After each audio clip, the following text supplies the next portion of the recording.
hadalka macaan ee quruxda badan, erayada jacayl ee miisaanka leh, hadallada quruxda badan ee mar walba idhihi jirtay, sida fudud aan isku baranay, nolosheedu oo ahayd heer hoose ee iigu beddesha dabaqad sare inaan joogo. guud ahaan nafteyda waan u dhiibay, waxay isku beddeshay in miyaaradii qalbigayga ay burburiso, ayada oo jacayl been ay la waday, kadibna nolosheena guud ahaanba ka dhigtay nolol aan jirin. waxaan idiin soo gudbi doonaa qisadaas oo aad u xanuun badan.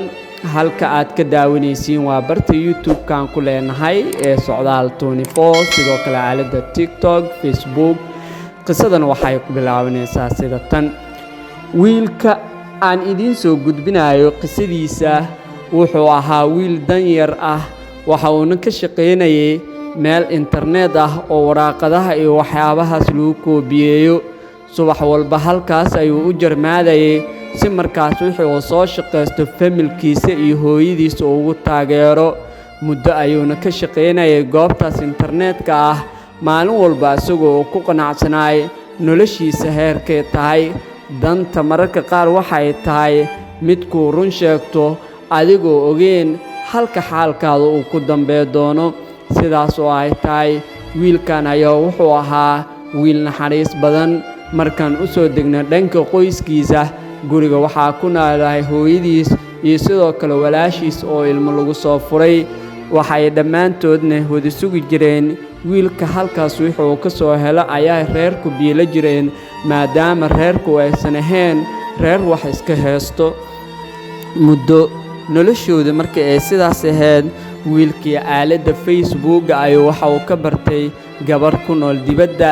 muddo markay isla wada socdeen gabadhii ayna isbarteen oo si qurux badan oo walaaltinimo ku dheehan tahay ay isku barteen, ayaa wiilkii waxaa dhacday in qalbigiisa gabadhaas ay soo jiidato. gabadha qisada aan ka hadlaynan waxay ku nooleed waddanka Sweden. muddo markay wada socdeen ku dhowaad 1 sano ayay gabadhii waxay ka codsatay wiilkiisa waradiisii inuu u soo diro, maadaama uu walaaltinimo iyo xiriir qurux badan oo ka dhaxeeyo. wiilkii ayaana waxa uu ka jawaabay, wax hadal ah oo aan ku soo celiyay ma jirto.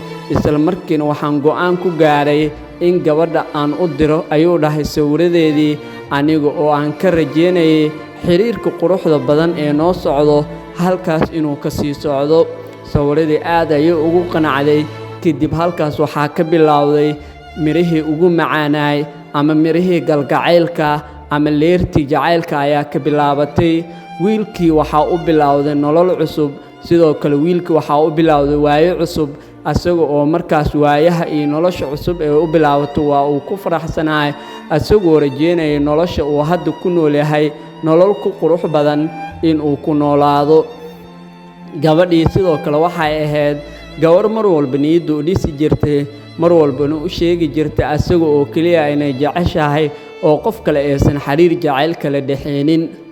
xiriirka jacaylka marka laga hadlo, xiriirka jacaylka inta badan labada qof ee lamaanaha ee sida dhabta isku jecel maahan kuwa isku guuleysto. qofka daacadda mar walba waxa uu yahay midka murugada ugu badan qaato, maadaama qofka aad jeceshahay inta badan mararka qaar ay dhacdo faamilka in la isku diido. sidoo kale waxaa dhacdo in gabadha ama qofka marka sida dhabta kuu jecel xiriirka dhalanteeda uu ka yahay adigana uu dhabkaa yahay.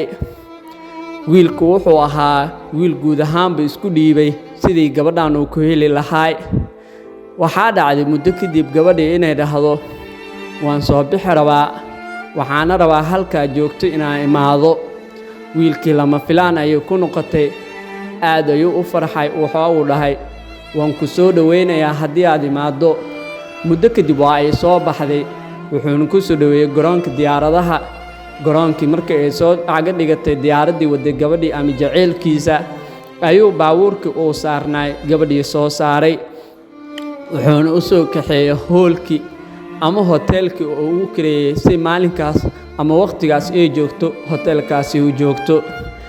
gabadhii hoteelka markuu keenay waa uu ka soo tegay asagoo dhahay, aad ayaa u daalan tahay ee hoteelkan sii joog. way xanuun badan tahay marka erayo aadan filayn iyo murugo aadan filayn uu kaaga imaado qalbi naxariistiisa aa sugaysay. wiilka siduu quruxda badan oo u soo dhaweeyay waxaa waaye siduu quruxda badan oo nolosha gabadha u ilaalinayay qalbigiisa uma aysan ilaalin. wiilkii murugada iyo uurkutaalada qalbigiisa taaban doonto guud ahaanba waxay ku tusi doontaa in bilaadanku aysan isku mid ahayn. noloshu wax walba kugu soo marane qanacsanaan ay u baahan tahay. wiilka waxa uu dhahay bari ayaan ku imaanayaa isii seexo. waa uu faraxsan yahay asagoo ku faraxsan gaclisidiisa maanta inay joogto. way xanuun badan tahay qalbi aad ilaalinaysay haddana god khiyaano kuu qodaayo. qod khiyaanaha qodin ku dhici doontidaa lama ogaayo ahayd sheekadu. wiilkii waa uu soo baxay subax ayuu u soo jarmaaday. subaxi markuu hoteelka imaado qolka soo gargaraacay waxaa ka furay nin macamuus wato.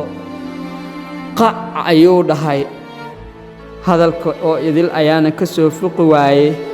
asagii dhan waa uu jareeyey. muddo markuu hadli waayey ayuu ninkii shakiyey. markaas ayuu dhahay ma heblaayo ayaad rabtaa? haa ayuu dhahay. soo gudub ayuu dhahay. waa uu soo gudbay. kadib qolkii markuu imaaday waxa uu arkay gabadhii xaaskiisa ahayd ee jacaylka quruxda badan kala dhexeeyey oo nin kale oo gurigii la joogo. haddii uu qolka soo galay wuxuu arkay sidoo kale gabadhii oo wadato dharka jiifka ama dharka sariirta. waa uu murugooday wuuna hadli waayey asaga oo adkaysi iyo calool xirnaan isku dayey. kadib waxa uu sameeyey gabadhii ayaa dhahday iska baro waa saaxiibkayga dhabta ah. wixii maanta ka bilowday sidaas ogaaw. sidoo kale waxaan u hayaa 3 caruura ayay dhahday. kadib ayuu naftiisa waxa uu sheegay inuu is-ilowsiiyo maadaama xaalku uu ahaay ama kaag. waxaanu u daarnay filim magaciisa ugu daray yaab iyo ama kaag. markaas ayuuna wuxuu go'aansaday si tartiib ah inuu isku ilowsiiyo.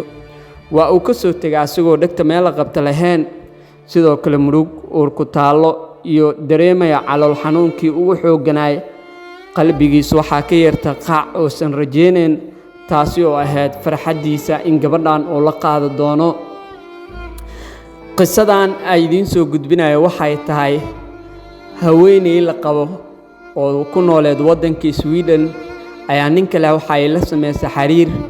dalka markii imaaday oo ninkii kale soo dhaweeyay oo hoteelka keenay oo ka soo tegay ayuu maalinkii dambe waxaa u soo baxday in la qabo.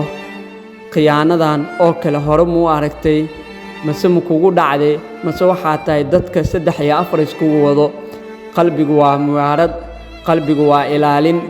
hadduu mar qalbigaada jabana way adkaa doontaa xiriir jacayl oo qurux badan inaad mar kale samaysid.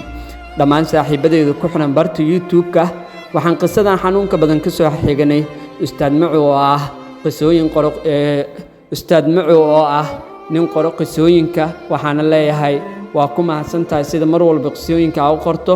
dhammaan saaxiibadeedu ku xiran barta YouTube-kan waxaan leeyahay qiso walba oo heesid waad noo soo gudbi kartaa. Socdaal 24 wuxuu u taagan yahay in bulshadiisa uu soo gudbiyo qisooyinka xanuunka badan. tani inta ku kulmi doona qiso noocan oo kale waxaan leeyahay muuqaalka shargareeya qaybta commentiga ayaad noogu reebi kartiin fikradihiin oo qurux badan si aan ula wadaagno saaxiibada nagu xiran.